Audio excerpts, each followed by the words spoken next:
kilometer-long Kano-Maiduguri Road project has been on for some time now. I know I sleep and I wake up and I know it's just about me working hard in training and working hard in training day by day, working hard in school, and I know every other thing is settled. It's just about me putting in my own personal effort to the betterment of myself and to those who are supporting me, to be able to at least, even if it's nothing, but to just give them a tap on the shoulder that I really appreciate what they are doing by my hard work. So I know from here, I just want to look forward to bigger and better things that I'm doing now. At the Senior Championships in Asaba is coming, the African Championships, so we're looking forward to making that team as well and making Nigeria proud.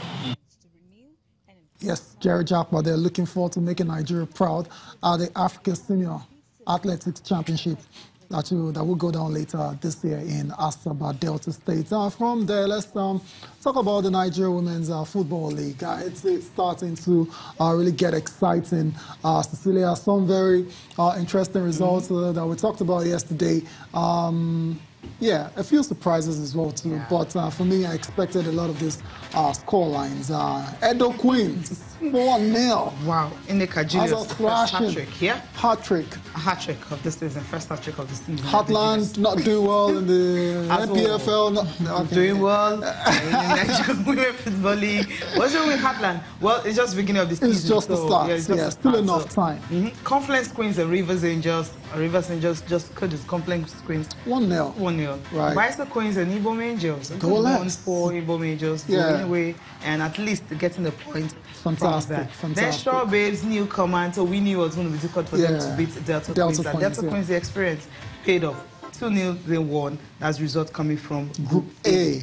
So now let's see what Group B it's got. Now FC Robo lost away from home. We know they're Chokodolu Babes. Chokodolu Babes, a new team. Yeah. I mean, a new team, but if you check the way, I mean, the sponsorship, I mean, that they are having and the way they grew through the ranks and all that, just being formed like 2 years ago, something like that then, and now they're already in top flight. Fantastic result for them. FC Robo just have to be careful this season. Then Pelican Stars and Sunshine Queens, that game will be played today.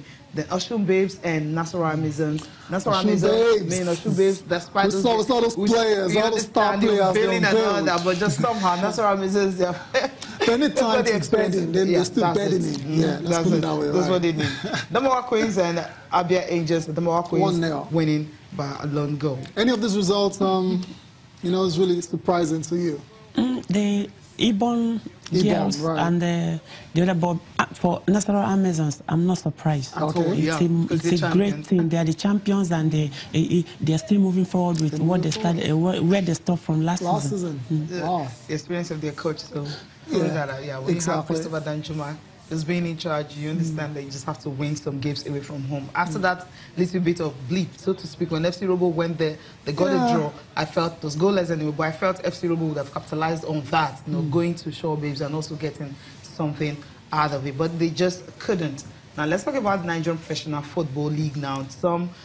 One of the matches played last night was between Eyimba and Go Round FC. Eyimba, of course, they knew they had to win that one, and they won by 2-0. Then the game for today would be Plateau United and Kwara United. You also have Rivers and MFM. That's confirmation of the results.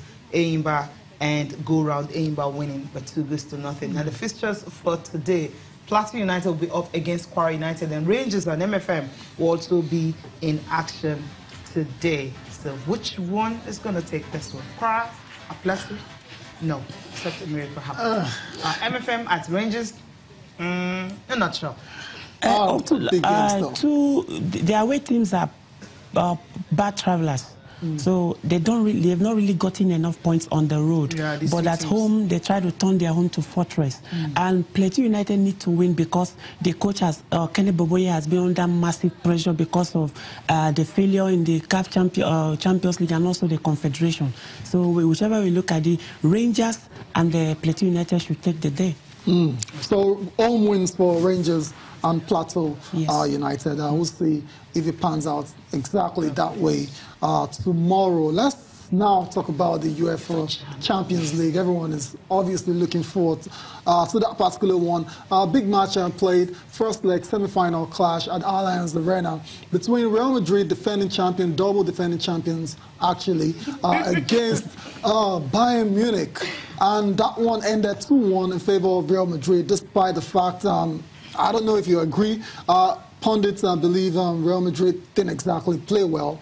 But at this stage of the competition, it's all about the result. It's all about the away goals. And it's a fantastic outcome for Zinedine Zidane. Obviously, while watching the game yesterday, when Bayern scored, I thought maybe this is going to be their day. But they still have that mental block when they come against Real Madrid. And when you see the likes of Frank Ribery, a player of his capability and experience, missing some of those chances, you know it's really going to come back and haunt them.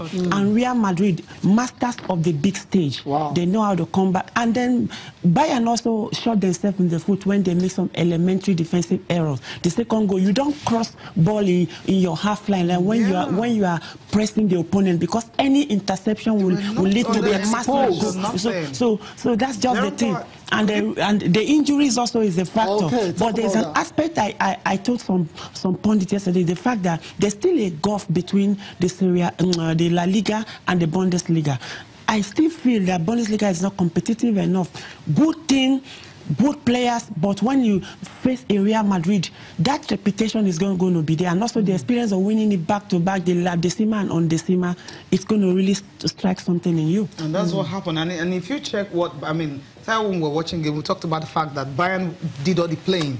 And of course, the likes of Asensio and Marcelo just capitalized on the chances they had. Ronaldo didn't really see him much in the game. He was waiting for those chances where he would get and just get to score. But unfortunately, he got other guys to do it for him, Asensio and Marcelo and all that. But I think maybe Bayern, if they had taken the chances, as you mentioned, Frank Ribery, I mean, he's a mature player. You don't expect him to miss chances like that. Anyone can miss chances. But his first touch let him down. And also, experience-wise, I expect him to be calmer. But he was just eager. And then Hummels missed chances and whatever. Like Ribery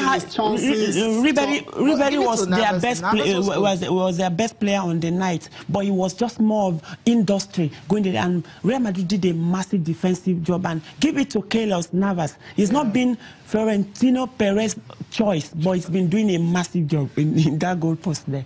Yeah, so they just have to stick with him. We'll see what's going to happen in second leg. Can you stick your neck out and say Madrid are already in the final? I'm not sticking my neck out for anything. What with the controversial way the old lady of Turin pushed them to the later? I wouldn't. So this game is still open, right? Very open, because 2 goals can just come within 2 minutes.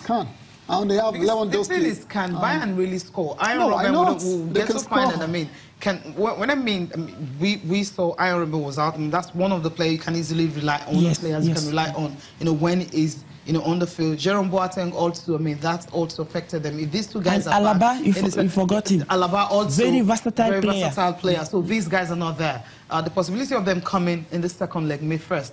That's just the real reason why I said the game is still open. Very open. So Madrid shouldn't celebrate yet? No, I don't think Madrid Stop the celebration. No, they shouldn't celebrate. So the coach, Zidane, knows this one is not over.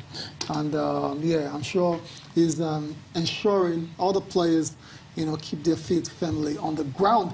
Let's go from the top to the bottom. I keep telling you, not bottom.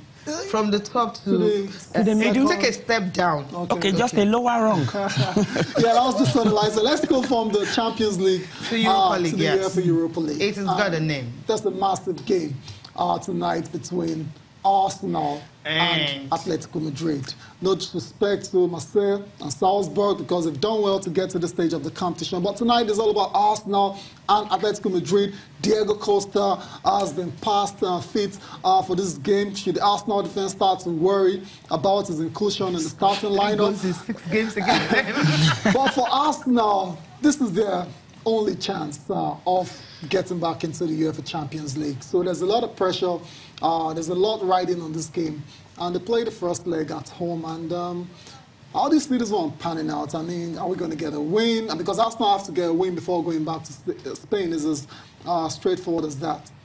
Well, obviously, I feel Arsenal will win if they work to their own best abilities, but their defensive frailties is always the issue. A Mustafi is somebody you cannot predict, and you know that. But a Diego Costa will always haunt Arsenal because besides trying to make a nuisance of himself on the pitch and distracting the Arsenal defenders, he's also going to cause a whole lot of havoc. And you have Griezmann, he can do a lot. But the icing on the cake basically is the fact that they want to send off Le Professeur in a special way.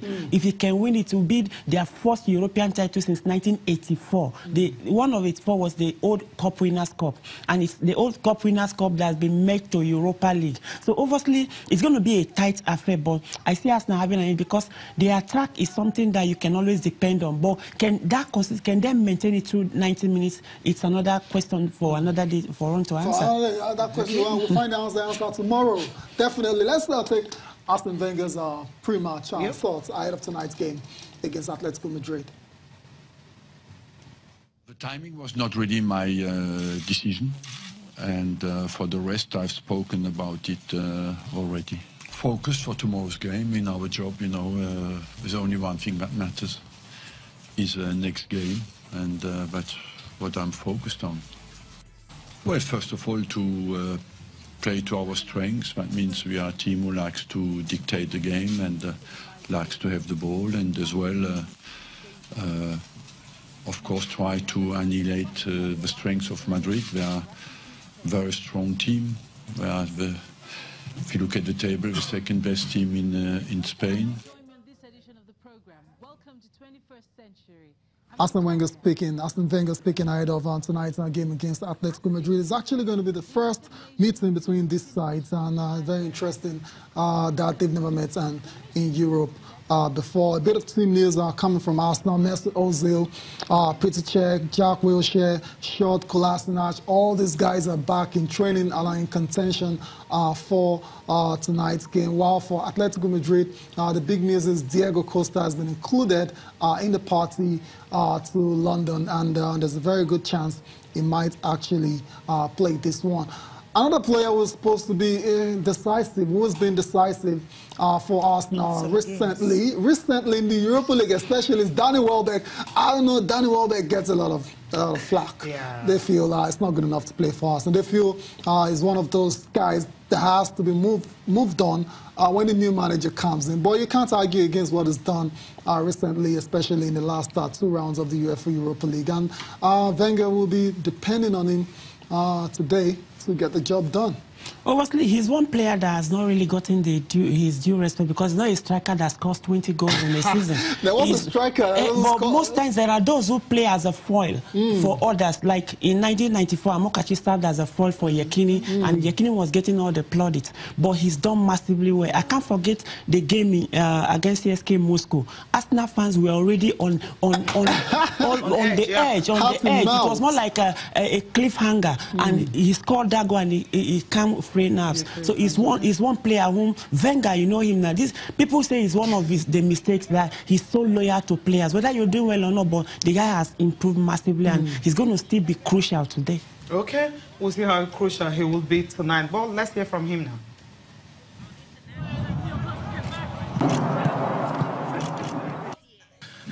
I wanted to win the game before the manager announced he was leaving. I want to win it after it. So I think with the lads, everyone's focused on winning the tie. But obviously, at the end of the competition, it would be that little bit of an icing on the cake to see the manager lift the trophy.